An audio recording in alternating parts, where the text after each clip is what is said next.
E aí, boa noite pessoal, mais uma vez. Essa é a nossa última aula de hoje, certo? Então nós vamos terminar aí o conteúdo sobre helmintos, né? E parasitologia, né? Eu lembro a vocês, pessoal, que depois que vocês assistirem às aulas, vocês procurem buscar mais conteúdo, né? Assistam vídeos no YouTube sobre os ciclos das, das parasitoses, né? O ciclo dos vermes, né? O Trypanosoma cruzi, os protozoários em geral. Então vocês procuram mais vídeos explicando mais um pouco, se vocês gerarem alguma dúvida, né? Aproveite o tempo que vocês têm na aula de hoje. A semana de vocês geralmente é corrida, então aproveitem o tempo de hoje que vocês têm, né? E vão assistindo mais vídeos. Pode pausar as aulas, assistir uns vídeos para tirar dúvidas, entendeu? Se vocês tiverem alguma dificuldade em encontrar os vídeos, vocês me falem, que eu posso enviar algum link para vocês, tá bem? Mas aproveita o tempo de vocês, certo? Então vamos lá. Então nós temos aí teníase e cisticercose, né? Então eles são dois cestódios, né? Que tem o homem como hospedeiro definitivo e obrigatório, né? Então são Athena solium e Athena sagnatas, são solitárias, né? Seus hospedeiros intermediários são os suínos e os bovinos, respectivamente, né? Athena solium dos suínos e Athena sagnatas dos bovinos. A teníase e a cisticercose são enfermidades distintas causadas pela mesma espécie, porém em fases da vida diferentes, certo? Então, teníase, caracterizada pela presença da forma adulta da Taenia solium e da Taenia saginata no intestino delgado do ser humano, que é o intestino mais fino, né? A cisticercose é uma alteração provocada pela presença da larva nos tecidos de seus hospedeiros intermediários, suíno e bovino, né? A teníase é estimada em 2,5 milhões em todo o mundo, né? E a cisticercose em 300 mil pessoas infectadas por ano. Então, assim, é por isso que muitas vezes dizem para não comer carne de porco mal passada, né? Porque geralmente nas carnes de porco ou debaixo dos tecidos as larvas podem ficar escondidas, né? Então, por isso que tem que preparar bastante a carne de porco, né? Para matar todo tipo de micro-organismo que pode ter, né? Apesar de que a maioria dos suínos criados em granja não tem tanto esse problema. Então temos aí a morfologia, né? São divididas morfologicamente em escólex, colo e estróbilo, certo? Onde se encontram os ovos, certo? Então o escólex, órgão adaptado, né, para fixação no intestino delgado, 4 ventosas formadas por tecido muscular, certo? A Taenia solium possui um rostelo, né, coroa de espinhos, com uma fileira de 25 a 50 acúlios, né?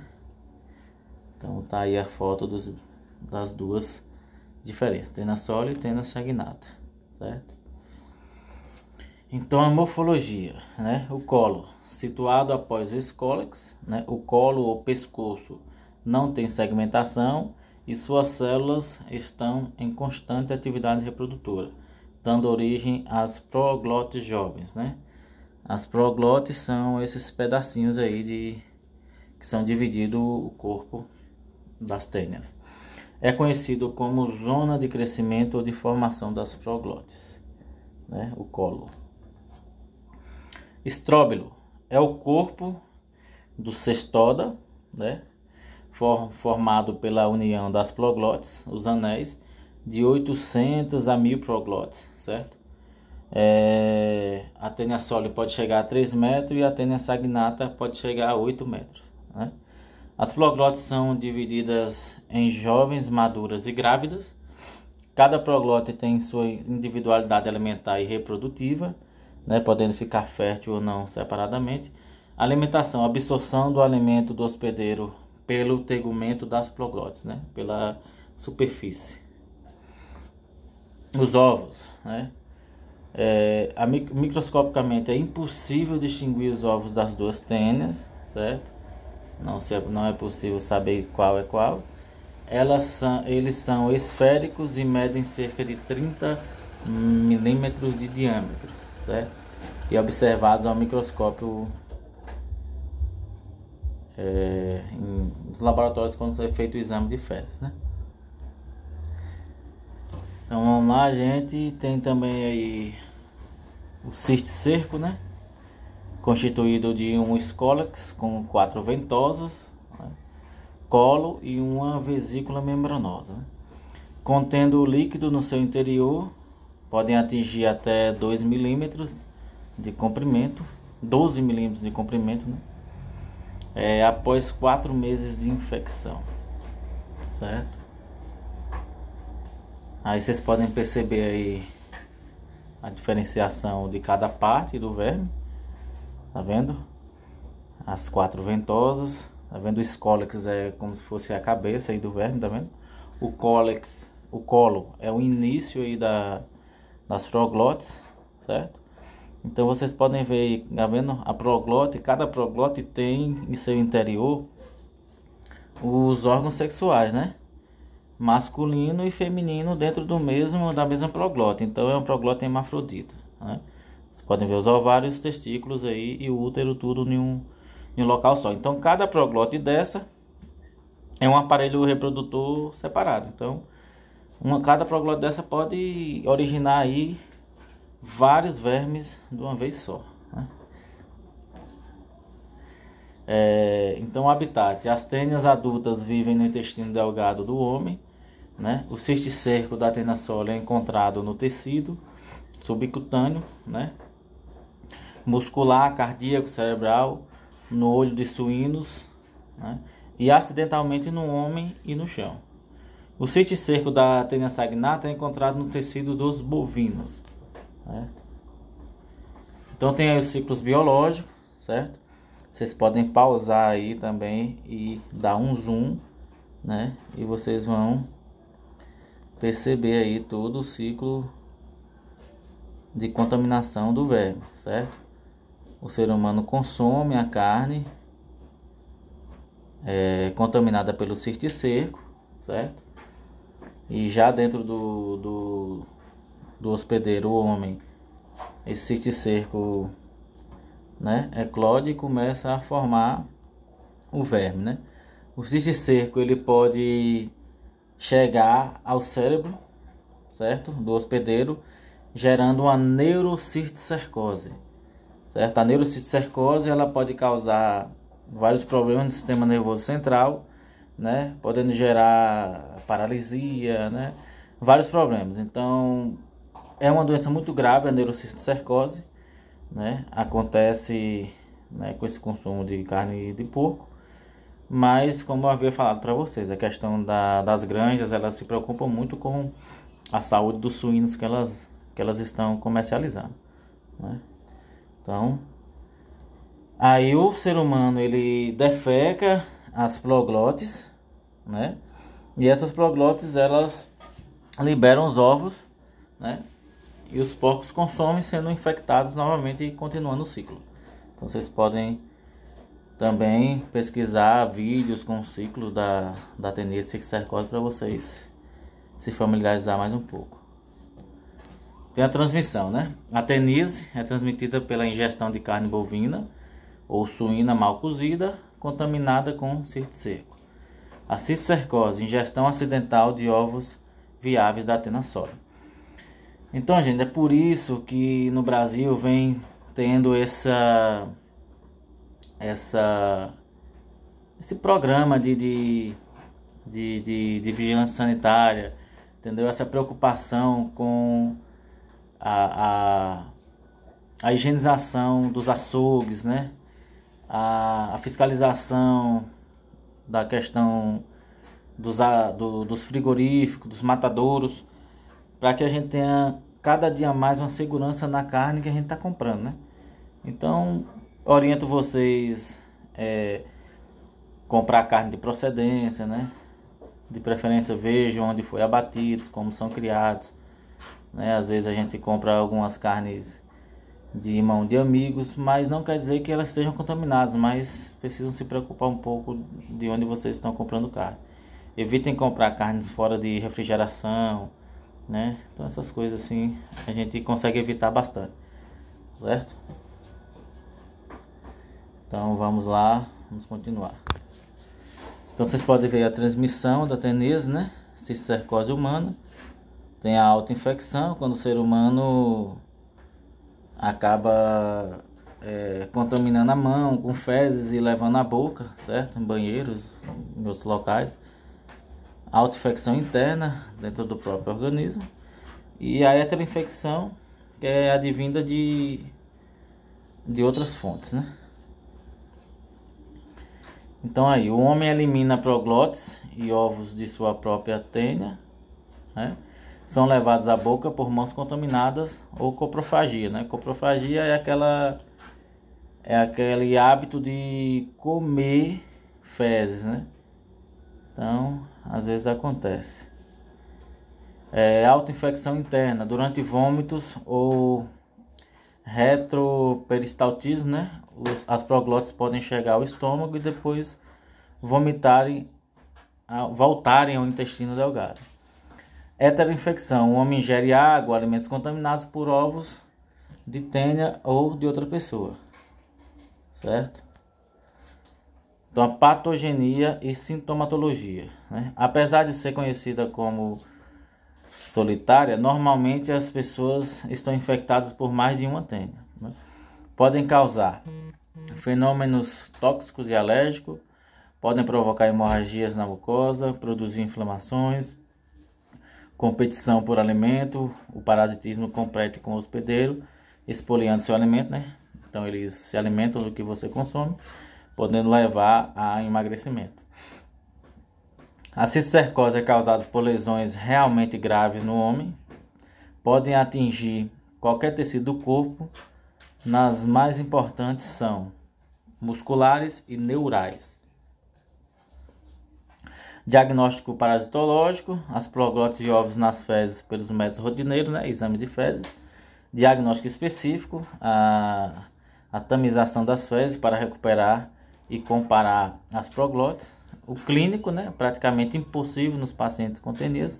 Na cisticercose, as alterações patológicas são mais visíveis, certo? Profilaxia, né? Então, como é que a gente evita isso daí? Impedir o acesso de porcos às fezes, tratamento dos casos humanos, não comer carne mal cozida, melhoria do sistema de criação dos animais, certo? Então, mais uma vez, a gente precisa se preocupar a origem do que a gente está consumindo, né? Então, como eu sempre venho falando a vocês, a gente precisa focar no nosso curso nessas questões, né? Profilaxia, tratamento, né? Origem. Então, porque a gente precisa compartilhar o conhecimento. Então, o tratamento, teníase, né? Simples e eficiente, é feito com a utilização do praziquantel, certo? Neurocisticercose, combinação de antiemíticos, anti-inflamatórios e com a correção dos efeitos resultantes nas alterações. E pode ser feita cirurgias também. Temos aí o Ascaris lumbricoides, que é a ascaridíase, certo?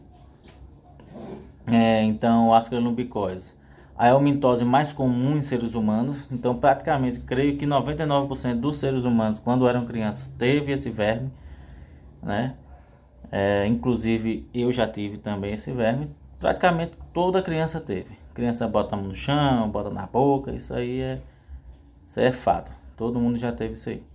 Ocorre no mundo inteiro, sendo mais comum em áreas tropicais e subtropicais, com baixo nível de saneamento básico, né? Então, toda criança que brincou, que correu, que botou a mão no chão e botou na boca, quase impossível dela não ter tido ascaridíase. Então, vocês podem ver que a ascaridíase também é um ser hermafrodita, tá vendo? Fêmea e macho no mesmo ser. O macho mede cerca de 20 a 30 centímetros e apresenta cor leitosa. Possui boca na extremidade anterior, né? Contornada por 3 fortes lábios. Fêmea, semelhante ao macho, porém é mais robusta, medindo cerca de 30 a 40 centímetros, certo? Ovos castanhos, grandes ovais, medindo cerca de 50 micrômetros de diâmetro, com cápsula espessa e muito típicos, em razão da membrana externa mamilonada. É muito fácil identificar o ovo de Ascaris lumbricoides no microscópio. Quem tiver essa oportunidade de trabalhar em laboratório, vocês vão perceber isso. É muito fácil mesmo. É um dos ovos mais bonitos que tem no microscópio no laboratório.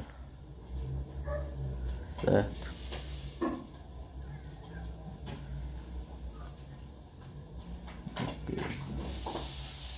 Eu havia falado de ser hermafrodita, mas são sexos separados, viu? A fêmea é maior que o macho.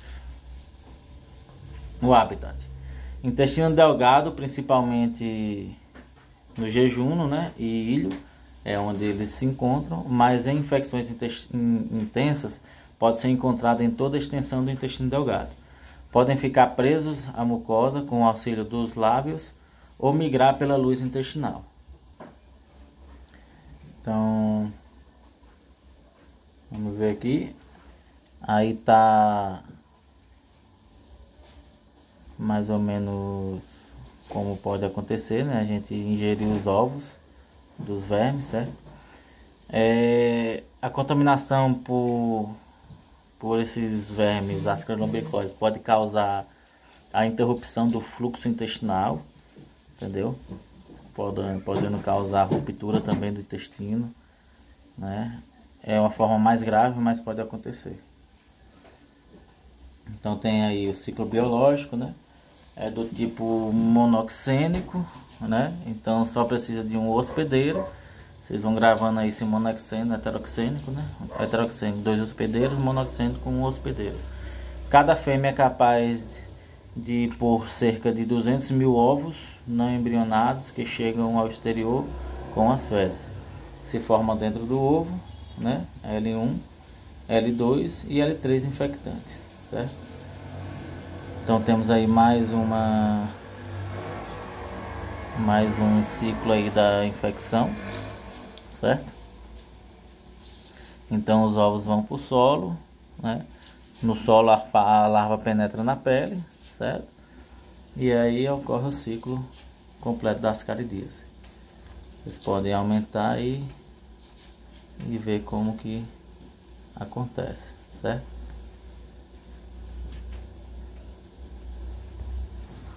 A transmissão se dá por alimentos ou águas contaminadas com ovos, poeira e insetos, moscas, baratas, podem veicular mecanicamente os ovos infectantes, né?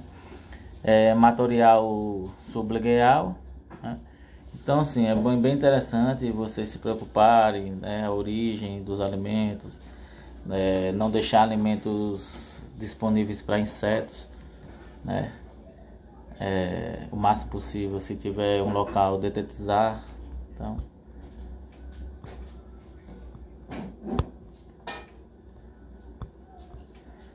Então a patogenia: larvas, lesões hepáticas e pulmonares, né, pode ser causadas, lesões no fígado, focos hemorrágicos e de necrose, os alvéolos pulmonares também, e quadro pneumônico, né, pode gerar uma pneumonia. Os vermes dos adultos, 3 a 4 vermes sem alterações e 30 a 40 vermes e maciças, né? São 100 vermes ou mais. Então geralmente tem esses números de vermes aí que podem vir a causar problemas. O diagnóstico clínico é muito difícil, né? Semelhante a outros parasitoses. E o laboratório é feito pela pesquisa de ovos nas fezes. Tratamento: as drogas mais utilizadas é o tetramizole, levamisole, piperazina, mebendazole e ivermectina, certo? A famosa ivermectina aí. Ela é um vermífugo, né? O helminto mais frequente nas áreas tropicais e tem a sua prevalência estimada em aproximadamente 30% da população mundial, certo? Vários fatores interferem na alta prevalência dessas parasitoses. Grande produção de ovos pela fêmea, viabilidade de ovos infectantes por muitos meses até anos, certo? Grandes concentrações de indivíduos vivendo em condições precárias de saneamento básico, temperatura média anual elevada, umidade ambiental elevada, dispersão de ovos através de chuvas e poeiras e através de insetos sinantrópicos, né, as moscas, e é uma geomintose, né? Isso é uma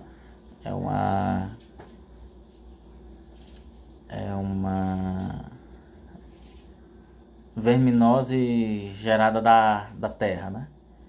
De origem da terra. Então, vários fatores interferem na prevalência dessas doenças, né? A incidência delas. Então, profilaxia. Sendo um ovo extremamente resistente, né, aos desinfetantes usuais e o peridomicílio funcionando como foco de ovos infectantes, as medidas profiláticas com efeito definitivo são a educação sanitária, né, fazer com que as pessoas entendam que a higiene pessoal, a higiene do nosso ambiente é muito importante para evitar as parasitoses, né. Então isso que vocês vão passar para frente toda vez que vocês atenderem alguém com alguma parasitose, né? Vocês vão gravar a forma de profilaxia, que na sua grande maioria são iguais, né? Para a gente poder evitar a superlotação do sistema básico de saúde, né? E provavelmente diminuir essa prevalência aí das doenças. Construção de fossas sépticas, né? Ou sistema de esgotamento sanitário. Lavar as mãos antes de manipular alimentos, tratamento em massa da população doente, proteger os alimentos contra insetos, né? Então temos aí ancilostomídeos, né? Das famílias ancilomidaes. A ancilostomose é a segunda mitose mais comum em humanos, depois da ascaridíase. Das mais de 100 espécies de ancilostomídeos descritas, apenas 3 são agentes etiológicos das ancilostomoses humanas, né? Tem a ancilostoma do Aldenale, ancilostomas cealenicum, necator americanos, né? A ancilostoma brasiliense pode causar lavas microcutâneas. Ciclo biológico. Apresentam um ciclo biológico direto, sem hospedeiros intermediários, né? Possui uma fase parasitária e uma fase de vida livre. O ovo está no meio externo, né, com boa oxigenação, alta umidade, né, e temperatura elevada. L1 se alimenta de matéria orgânica e micro-organismos presentes nos ambientes. L2 também de vida livre e se alimenta de maneira orgânica e micro-organismos. E L3 possui uma cutícula que tampa a sua cavidade bucal, por isso não se alimenta, né? Então são as fases aí do ciclo biológico.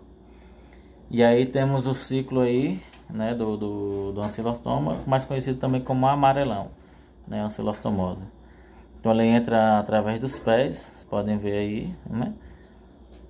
E aí tem um ciclo, pode ir até o pulmão, né? Eles podem se desenvolver também no intestino, certo? Então vocês podem ver aí, ó. Pode ir ao pulmão ou ao intestino, certo? E aí a larva penetra no corpo através da pele. E aí o ser humano defeca também próximo de áreas e aí acontece o ciclo novamente. Então durante a sua migração pela árvore brônquica, a larva se transforma em L4 e ao chegar ao intestino delgado, após 8 dias de infecção, essas larvas se fixam nas mucosas, com auxílio de dentes, né? Então os adultos exercendo a hematofagia, realizam a cópula e começam a postura de ovos, né? Se alimentam de sangue. Então, patogenia, penetração das larvas na pele, caracterizado por a sensação de picada, hiperemia, prurido, edema, resultante de processo inflamatório e dermatite urticariforme. Então tá aí uma imagem mais ou menos, os vermes por baixo da pele, né? Parasitismo intestinal, dor epigástrica, diminuição de apetite, ingestão, cólica, indisposição, náuseas, vômitos, flatulência, às vezes diarreia sanguinolenta, constipação e anemia. O diagnóstico pode ser o clínico, a anamnese, observando a associação de sintomas cutâneos, pulmonares e intestinais, seguidos ou não de anemia, né? O diagnóstico tem de ser confirmado com exame de fezes, o parasitológico. A ancilostomose ocorre preferencialmente em crianças, né, com mais de 6 anos, adolescentes e indivíduos mais velhos, independente do sexo.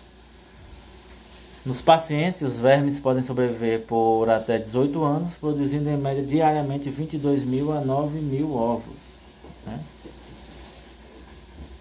Então, como evitar, né, essa verminose? Saneamento básico, educação sanitária, suplementação alimentar com ferro e proteínas, né? Como tratar e evitar. Utilização de antihelmínticos, evitar as reinfecções, dar destino seguro às fezes humanas, lavar os alimentos que são consumidos crus, beber água filtrada ou fervida e usar calçados. O tratamento, atualmente são indicados os antihelmínticos, né? Os vermífugos, e o uso desses fármacos deve ser acompanhado por um médico devido aos seus efeitos colaterais, né? Recomenda-se um acompanhamento laboratorial do paciente após o tratamento. Então aqui tem a estrongiloidíase, né? Através do estrongiloide, certo? Então apresenta 52 espécies, porém somente 2 podem infectar o homem, que é o Strongyloides stercoralis e os Strongyloides fueleboni, certo? O stercoralis apresenta distribuição mundial, presencial especialmente nas regiões tropicais, podendo infectar além do homem, cães, gatos e macacos. Então temos aí a morfologia, fêmea partenogenética, né? Parasita, possui corpo cilíndrico, né? E filiforme longo, extremidade anterior arredondada e posterior afilada, né? Mais finazinha. Pode medir de 1,7 a 2,5 milímetros de comprimento. Coloca de 30 a 40 ovos por dia, né? Já larvados. As fêmeas parasitas vivem na parede do intestino, mergulhadas nas criptas da mucosa duodenal e na porção superior do jejum, né? Onde fazem a postura. Nas formas graves são encontradas desde a porção pilórica do estômago até o intestino grosso. Temos aí o ciclo biológico, né? Esse aqui está um pouco apagado, vocês podem pesquisar esse ciclo biológico também na internet para entender mais um pouco, né? Sabendo que a nossa importância é outra, mas vocês precisam saber desse ciclo para tentar entender como evitar e como funciona o crescimento, né? E o porquê dos sintomas, o porquê que acontece alguns problemas. A transmissão, hétero ou primo infecção, certo? Penetração de larvas infectantes presente no ambiente, na pele e mucosa. Parece ser um modo de infecção mais frequente, ocorre de maneira semelhante aos ancilostomídeos. Então temos aí, né, a patogenia, né, um pequeno número assintomático, né? As principais alterações das estrologias são as devidas às ações mecânicas, né, traumática, irritativa, entendeu? Então vocês podem ver aí que causam essas vermelhidões aí porque eles ficam debaixo da pele, né? Lesão cutânea, pulmonar, intestinal, certo? Então, para você identificar, né? 50% dos casos são assintomáticos. Parasitológico direto, os métodos parasitológicos específicos biomemorais e a cropocultura, né? Cultura das fezes. Então, nos países desenvolvidos, a doença prevalece em agricultores, em trabalhadores rurais, né? Enquanto que nos países tropicais a doença atinge principalmente crianças. Cães, gatos e macacos podem ser infectados naturalmente. Condições sanitárias e hábitos higiênicos inadequados podem também causar. Contato com alimentos contaminados por água de irrigação poluída com fezes, não utilização de calçados, né? Então essas aí são as formas que podem contaminar o indivíduo, né? E a precaução sempre iguais às outras verminoses. Temos a enterobiose, né? O enteróbios vermiculares ou oxiúros, são aqueles vermezinhos bem pequenininhos que podem sair, né, ao redor do ânus também. Causa muita coceira na região anal, certo? Os adultos são filiformes, de cor branca na extremidade anterior, lateralmente à boca, possuem expansões vesiculosas chamadas de asas cefálicas. O macho é menor que a fêmea e possui extremidades posteriormente enroladas. Os ovos medem cerca de 50 micrômetros, também precisa de microscópio para identificar, né? Machos e fêmeas vivem no seco e no apêndice. As fêmeas repletas de ovos são encontradas na região perianal. São transmitidas, né? Os ovos presentes na poeira ou alimento atingem o novo hospedeiro. Indireta, os ovos presentes na poeira atingem o mesmo hospedeiro que eliminou. Autoinfecção externa, a criança leva os ovos à região perianal, à boca, causando a cronicidade da doença, né? Se reinfectando. A retroinfecção, as larvas eclodem na região perianal e migram para o seco. Os ovos se depositam ali, acabam eclodindo e voltam de volta para a região anal, né? Então tem um ciclo aí, né? Um ciclo de 2 meses. Ovo com larvas infectantes eclodem no intestino delgado, né? Então os ovos distribuem-se no ambiente. A migração das fêmeas para a região perianal gera prurido. Ingestão de ovos, né? 5 semanas adultos no colo. Fêmeas grávidas na região perianal. Fêmeas grávidas rompem-se liberando ovos. Libera ovos pelas fezes ou mesmo eles voltam pela região anal. Então aí dá para perceber como que fica a região anal. Isso aqui é a região externa mesmo do ânus. Vários vermes gerando aquela coceira que o povo confunde com hemorroidas, né? Então essa coceira não é hemorroidas. Na maioria dos casos passa desapercebido, né? Prurido anal, principalmente à noite, né? O ato de coçar pode provocar infecções secundárias. Diagnóstico clínico: prurido anal noturno e contínuo. E laboratorial: fita adesiva, né? Epidemiologia: possui alta prevalência nas crianças. Transmissão doméstica, de ambientes coletivos. Fatores que colaboram com a transmissão: as fêmeas eliminam grande quantidade de ovos. Em poucas horas os vermes se tornam infectantes. Os ovos podem resistir a 3 semanas em ambientes domésticos, né? Hábito de sacudir as roupas de cama pela manhã. Profilaxia: as roupas de dormir do paciente não devem ser sacudidas, mas enroladas e lavadas em água fervente. Tratamento de todas as pessoas parasitadas na família, né? Corte, rente as unhas. Aplicação de pomada mercurial na região perianal ao deitar. Banho ao levantar e a limpeza doméstica com aspirador de pó. Então aqui tem umas técnicas de exames parasitológicos, que, como a gente viu, é a principal forma de identificar uma parasitose, sendo muito difícil uma consulta médica identificar o que é, precisando do exame de fezes. Então o que é que acontece? Acontece a sedimentação espontânea, né? Baem morais e catuquetes, né? E tem também a de Gram, que é pela coloração de Gram, né? Que é feito igual as bactérias lá. Então coletam as fezes, vai colocando em bags no laboratório, em copos, para fazer a sedimentação e depois fazer o esfregaço para colocar no microscópio, né? Sedimentação espontânea é o método de Hofen, né?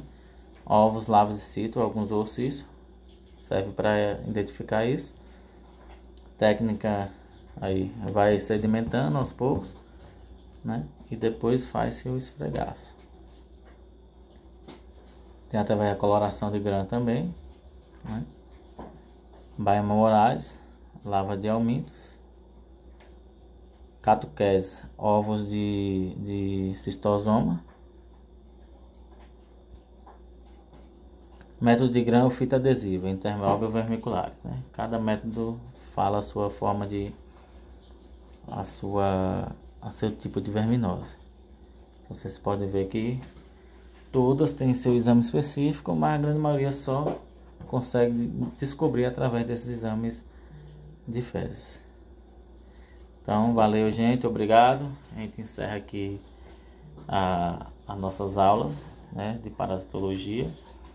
Nós vamos ter aí mais um sábado para a prova e para mais uma aula de imunologia a gente encerra o conteúdo. Vamos ter aí os exercícios, né? Fiquem atentos aí, né? Que servem também como avaliação. E estudem mais, né? Aprofundem o conhecimento de vocês, que é uma área muito importante para vocês, né? E vai servir demais para a vida profissional de vocês. Boa noite e até a próxima.